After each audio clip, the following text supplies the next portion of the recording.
Good evening and welcome to Poland Daily. I'm Nicholas Richardson and this is the news. After 8 months in front of computer screens having lessons remotely, Polish students are finally able to return to their classes. For the time being, they will alternate between learning at school and at home. The Ministry of Education calls it a hybrid learning system and expects it to offer opportunities for the social integration of students.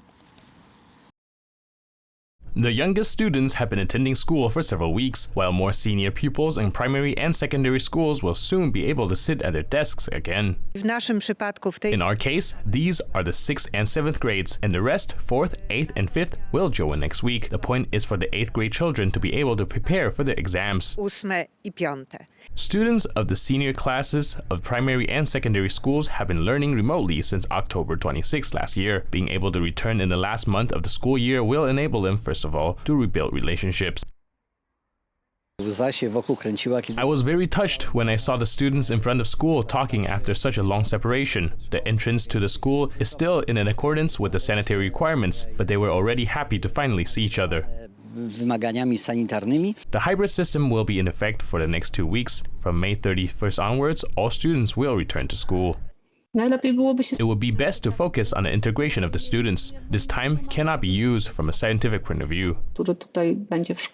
Students of junior primary schools have already been attending schools physically on a full-time basis since May 4th. Primary schools are also obliged to organize childcare and educational activities for pupils in daycare centers. The European Medicines Agency issued a statement today informing the public about the longevity of the Pfizer COVID19 vaccines, widening the storage period from 5 days previously allowed to 31 days, during which the vaccine may be stored at a refrigerated temperature of 2 to 8 degrees Celsius, will give more flexibility to vaccination centres across the European Union. The lengthening of the storage period of the Pfizer COVID vaccine will make it easier to handle the vaccine in vaccination centres all across the European Union. The amendment extends the approved shelf life of the unopened thawed vial at 2 to 8 degrees Celsius, i.e. in a normal refrigerator, from 5 days to 1 month. The change was approved following the evaluation of additional data from stability studies. The increased flexibility in the storage and handling of the vaccine is expected to have a significant impact on the planning and logistics of vaccine introduction to EU member states, the EMA said. In the last 24 hours, over 33,000 tests were carried out in the country and over 1,100 coronavirus infections were diagnosed. 11 people have died. Since the beginning of the pandemic, over 2,855,000 cases of SARS-CoV-2 have been detected and over 71,000 people have died. Almost 16 million vaccinations have already been performed in Poland. The first dose have been given to over 11.5 million people and 2 doses to over 4,332,000 people. Members of the government started to tour the country to meet voters and present the new Polish Order project, which provides for a profound change in the tax system, benefits for families and more funding for healthcare. The first bills concerning the project will enter the Parliament this autumn, and the tax system reform is to be introduced as early as from 2022. An important day for politicians who spent months communicating to voters via the screen. Prime Minister Mateusz Morawiecki set off to the southeast of Poland to talk to people directly. This is a new social contract, a proposal for a new social contract for all Poles. We want to familiarize Poles with this agreement, but at the same time, something more important, we want to hear from Poles what they think about the new order.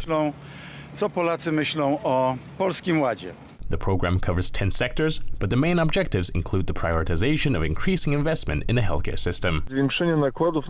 It provides expenditure of healthcare up to 7% of GDP, but also many other features: modernization of hospitals, debt relief, expansion of the cardiological and oncological networks, and so on.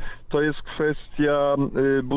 new Polish deal means a massive tax reform. According to Morawiecki, the tax changes will relieve as many as 18 million lower earners. The bill includes increasing the tax-free threshold to 30,000 PLN. However, the possibility of deducting health insurance contributions for the self-employed will be removed. The ruling party announced a new housing policy. For families purchasing their first flat, the government will provide up to 100,000 Polish zlotys as an own contribution to the credit. If the family has more children, government help will increase proportionally. This type of solution of financial incentives actually causes the market to adapt to supply and demand, and that could be a good solution.